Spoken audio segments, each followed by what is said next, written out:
প্রিয় বন্ধুরা, আমি মেজর ডালিম বলছি। আজ শুনবেন ১৬তম পর্ব।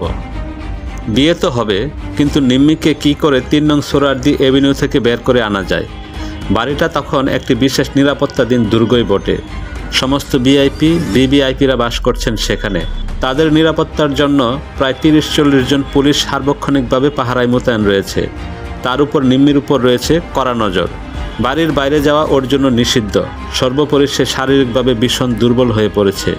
সবাই মিলে তাকে বের করে আনার একটা পরিকল্পনা আঁটা হলো। মিসেস জামান, নাইলা, লুবনা ও গৌরীদি যাবেন নিম্মিদের বাসায়। নাইলা, লুবনা নিম্মির বন্ধু বিদায় মিসেস জামানের সাথেও নিম্মিদের পূর্ব পরিচিতি আছে। নাইলা, লুবনা এবং মিসেস জামান বাংলাদেশ সাংস্কৃতিক দল গঠনের জন্য বিশেষভাবে উদ্যোগী হয়ে কাজ করেছিলেন। সেটা তখন প্রায় সর্বমহলেই জানে।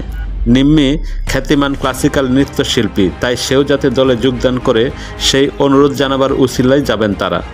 ঠিক হলো, কথার ফাঁকে নাইলা ও লুবনা নিম্মিকে যে করে হোক কোনো মতে বাড়ি থেকে বের করে নিয়ে আসবে। বাইরে নূরেরা গাড়ি নিয়ে অপেক্ষায় থাকবে। এরপর গাড়ি করে সোজা মৈত্রী মাসির বাড়ি। বিয়ে সেখানেই হবে। গনি নানা বিয়ের কাজী, রেজিস্টার এসব কিছুর দায়িত্ব নেবেন। সালাউদ্দিনকে আনুষঙ্গিক অন্য সব ব্যবস্থার ভার দেওয়া হলো। এই সব পরিকল্পনার ব্যাপারে অবগত থাকলেন থিয়েটার রুট হেডকোয়ার্টার্সের গ্রুপ ক্যাপ্টেন খন্দকার চৌধুরী। এছাড়া অন্য কাউকে কিছু বলা হলো না। বিয়ের দিন ধার্য হলো ১৬ই আগস্ট সকাল ১০টার দিকে। নাইলার আগে উপস্থিত হলো ৩ নং সোহরাওয়ার্দী এভিনিউতে। প্ল্যান মতো আলাপের এক ফাঁকে নাইলা এবং লুবনা বসার ঘর থেকে গিয়ে হাজির হলেন নিম্মির ঘরে। সেখানে পৌঁছে নিম্মিকে লাইলা বলল, এক্ষুনি চলো আমাদের সাথে, আজ তোমার বিয়ে। প্রথমটায় হতচকিত হয়ে গিয়েছিল নিম্মি, কিন্তু মুহূর্তেই বুঝে নিল সব কিছু। অসীম সাহসের পরিচয় দিয়ে এক কাপড়ে বাসা থেকে বেরিয়ে আসার সিদ্ধান্ত নিয়ে প্রস্তুত হয়ে উঠে দাঁড়ালেন নিম্মি। যে কোনো কুমারী মেয়ের পক্ষে এই ধরনের সিদ্ধান্ত গ্রহণ করা একটি অসম্ভব দুরূহ কাজ। নিম্মির ভালোবাসার একনিষ্ঠতা এবং গভীরতাই সেদিন শক্তি জুগিয়েছিল অসম্ভবকে সম্ভব করে তুলতে। শারীরিক অসুস্থতা এবং স্নায়ু দুর্বলতার জন্য বেচারি হাঁটতেও পারছিল না ঠিকমতো। নাইলা এবং লুবনা ওকে দুই দিক থেকে ধরে প্রায় বহন করে পেছনের সিঁড়ি দিয়ে কোনো মতে অতি কষ্টে নামিয়ে নিয়ে এলো গেটের বাইরে। সেখান থেকে সোজা মৈত্রী মাসির বাসায় নূর নিয়ে এলো সবাইকে। ওখানে আমরা অপেক্ষা করছিলাম। সালাউদ্দিন নিম্মির জন্য ২০-২৫ টাকা দামের দুটো শাড়ি এবং আমার জন্য ১০ টাকা দামের একটা পাঞ্জাবি কিনে নিয়ে এসেছে। সেগুলো পরেই আমাদের বিয়ে হলো। সালাউদ্দিন হলো নিম্মির উকিল বাপ। সাক্ষী হয়ে রইলেন গনি নানা, গৌরীদি, নূর এবং মিসেস জামান। বিয়ের পর উপস্থিত মুরব্বীরা এবং মৈত্রী মাসি আমাদের আশীর্বাদ করলেন। বিয়ের দলিল রেজিস্ট্রি করতে ২-৩ দিন সময় লাগবে। এই সময়টা লুকিয়ে থাকতে হবে আমাদের, কারণ নিম্মির বাড়ি ছেড়ে বেরিয়ে এসে বিয়ে করার পরিপ্রেক্ষিতে যে অবস্থার সৃষ্টি হতে পারে তার মোকাবেলা করার জন্য বিয়ের দলিলটা অপরিহার্য। গৌরীদি ঠিক করে ফেললেন তার পরিচিত এক ধনী ব্যবসায়ীর পার্ক স্ট্রিটের একটা গেস্ট হাউস, ছোট্ট কিন্তু সাজানো গেস্ট হাউস। সেখানেই হবে আমাদের বাসর এবং মধুচন্দ্রিমা। আমাদের গোপন আস্তানার খবর বিয়েতে প্রত্যক্ষভাবে জড়িত ব্যক্তিবর্গ ছাড়া আর কাউকে জানানো হবে না। সেদিন সন্ধ্যায় আমাদের চলে যেতে হলো গেস্ট হাউসে। নাইলা, গৌরীদি, নূর এবং সালাউদ্দিন আমাদের পৌঁছে দিল। রজনীগন্ধা ও বেলি ফুল দিয়ে নাইলা ও লুবনারা সুন্দর করে রুচিসম্মতভাবে সাজিয়ে দিয়েছিল আমাদের বাসরঘর। ওরা চলে যাবার পর হঠাৎ করে আমরা দুজন ভীষণ একা হয়ে গেলাম। সারাদিনের ঘটনাবলী এত দ্রুত ঘটেছে, যার ফলে চিন্তা ভাবনার কোনো অবকাশই আমরা পাইনি এতক্ষণ। একটা ঘুরের মধ্যেই কেটে গেছে পুরো দিনটা। ফ্ল্যাটের নির্জন পরিবেশে ঘটে যাওয়া ঘটনা প্রবাহের গুরুত্ব উপলব্ধি করে কেঁদে উঠল নিম্মি। অতি স্বাভাবিক কারণেই ভেঙে পড়ল সে। আমি তাকে সান্ত্বনা দিয়ে বললাম, সব ঠিক হয়ে যাবে, কিন্তু ধৈর্য ধরতে হবে। সময় সব সমস্যার সমাধান করে দেবে ইনশাল্লাহ। বেচারি ভীষণভাবে কাঁদতে কাঁদতে ক্লান্ত হয়ে ঘুমিয়ে পড়েছিল। অতীত ও ভবিষ্যৎ নিয়ে ভাবতে ভাবতে আমিও ঘুমিয়ে পড়েছিলাম এক সময়। পরদিন সকালেই নূর এসে জানালো আমাদের বিয়ের ব্যাপারটা অনেক দূর গড়িয়ে গেছে। নিম্মির বাবা অস্থায়ী সরকারের প্রধানমন্ত্রীর কাছে নালিশ করেছেন। আমি তার মেয়েকে জোর করে অপহরণ করে নিয়ে গেছি বাসা থেকে। প্রধানমন্ত্রী গোয়েন্দা বিভাগের দায়িত্ব নিয়োজিত সালাউদ্দিনকে ডেকে হুকুম দিয়েছেন, যে করে হোক আমার এবং নিম্মির খোঁজ করে তাকে বের করতে হবে কোথায় আছি আমরা। প্রয়োজনে অপহরণকারী আর্মি অফিসারের কাছ থেকে নিম্মিকে উদ্ধার করার জন্য ভারতীয় পুলিশ ও গোয়েন্দা বিভাগের সহায়তা গ্রহণ করার জন্য নির্দেশ দিয়েছেন প্রধানমন্ত্রী। কিন্তু বিয়ের দলিল রেজিস্ট্রি হয়ে হাতে আসা না পর্যন্ত কিছুতেই কাউকে বলার উপায় নেই। ক্ষিপ্ত হয়ে উঠেছেন কর্নেল উসমানীও। ডিসিপ্লিন ভঙ্গ করে অন্যায়ভাবে জোর করে ভদ্রলোকের মেয়েকে যে অপহরণ করতে পারে তার কঠোর সাজা হওয়া উচিত। একই সাথে তিনি ভীষণভাবে দুঃখিতও হয়েছেন। নূরকে বলেছেন ডালিমের মতো যোগ্য অফিসার কি করে এই ধরনের কাজ করতে পারে সেটা তিনি কিছুতেই ভেবে পাচ্ছেন না। নূর আমাদের সাবধান করে দিয়ে বলল, স্যার আপনারা ঘরের বাইরে যাবেন না দলিল হাতে না পাওয়া পর্যন্ত। গনি নানা চেষ্টা করেছেন যত তাড়াতাড়ি সম্ভব দলিল রেজিস্ট্রি করার। দলিলটা হয়ে গেলে সবাইকে বুঝিয়ে ব্যাপারটা আপোষ মীমাংসা করার উদ্যোগ নেওয়া হবে।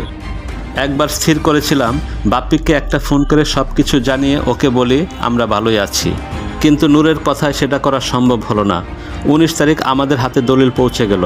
সেদিনের সমস্ত ব্যাপারটা সালাউদ্দিন, নূর এবং group captain Khandakar, colonel Osmani এবং তাজউদ্দিনকে বুঝিয়ে বললেন।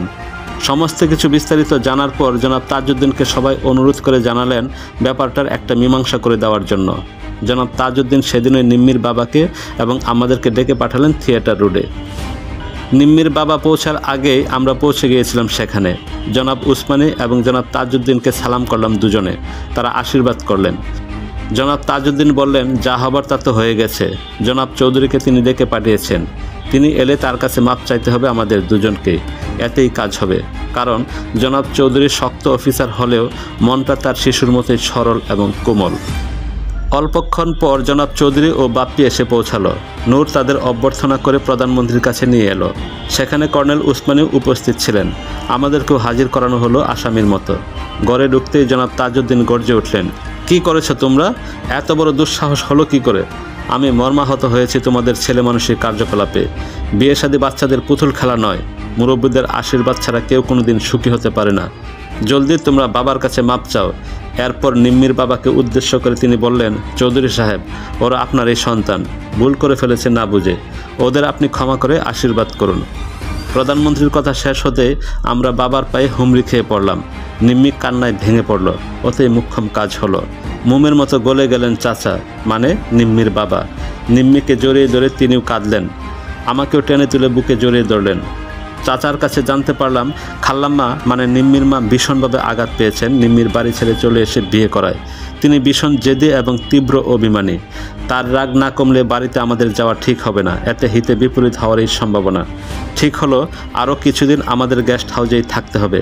বাপ্পিকে সমস্ত ঘটনা থেকে বাদ রাখা হয়েছিল বলে সে ভীষণভাবে অভিমান করেছিল আমাদের উপর। অতি কষ্টে তার মান ভাঙাতে হয়েছিল আমাদের দুজনকে।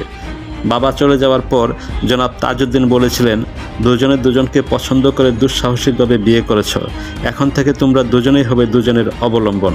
দুঃখ করো না, সময় মতো সব ঠিক হয়ে যাবে। আমাদের বিয়ে হয়েছিল ঠিক তোমাদের মতো করেই, সবার অমতে। আমি আশীর্বাদ করছি তোমরা চিরসুখী হও। তাকে বিদায় জানিয়ে বেরিয়ে আসতেই নূর, সালাউদ্দিনরা সব আমাদের নিয়ে হাসি ঠাট্টায় পুরো থিয়েটার রুট মাতিয়ে তুলল।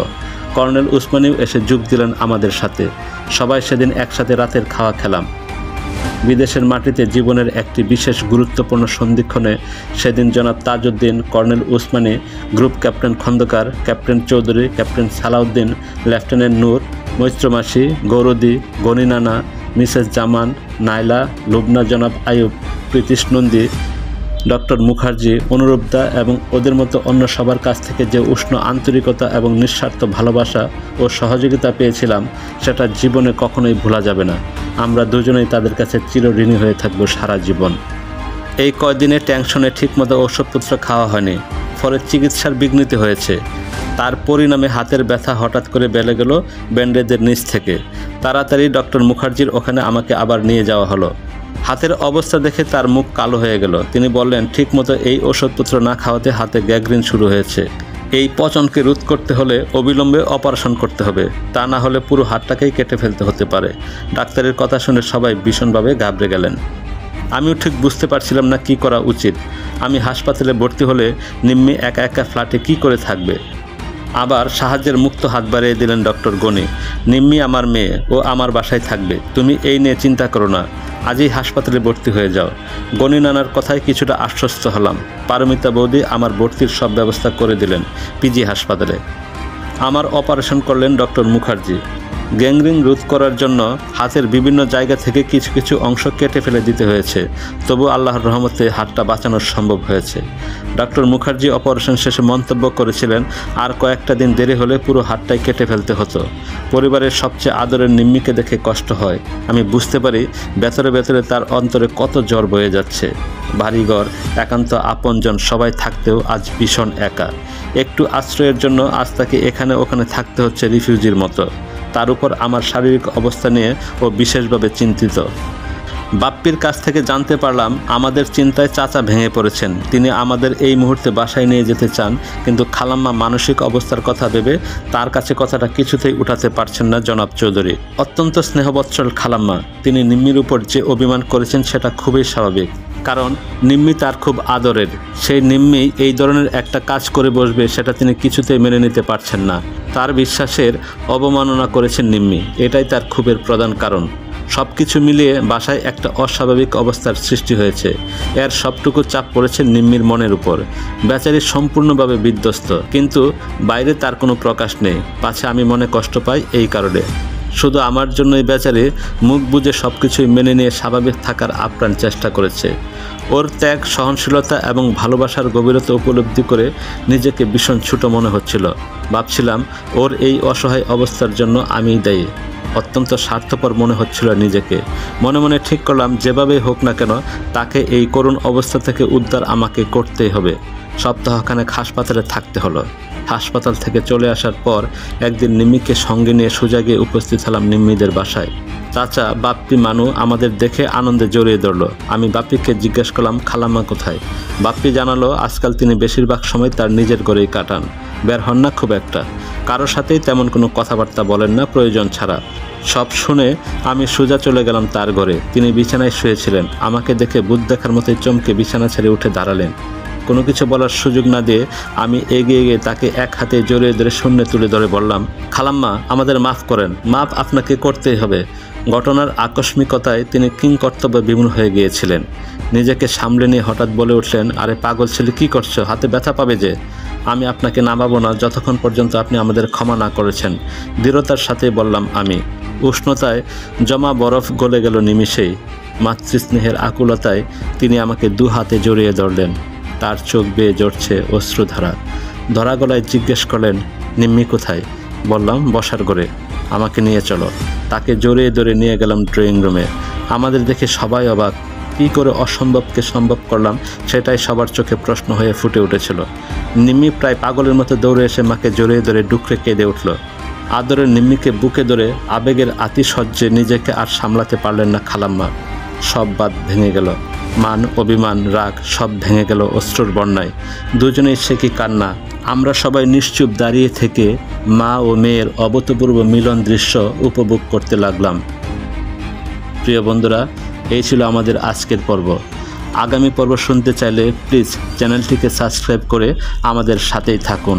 ধন্যবাদ।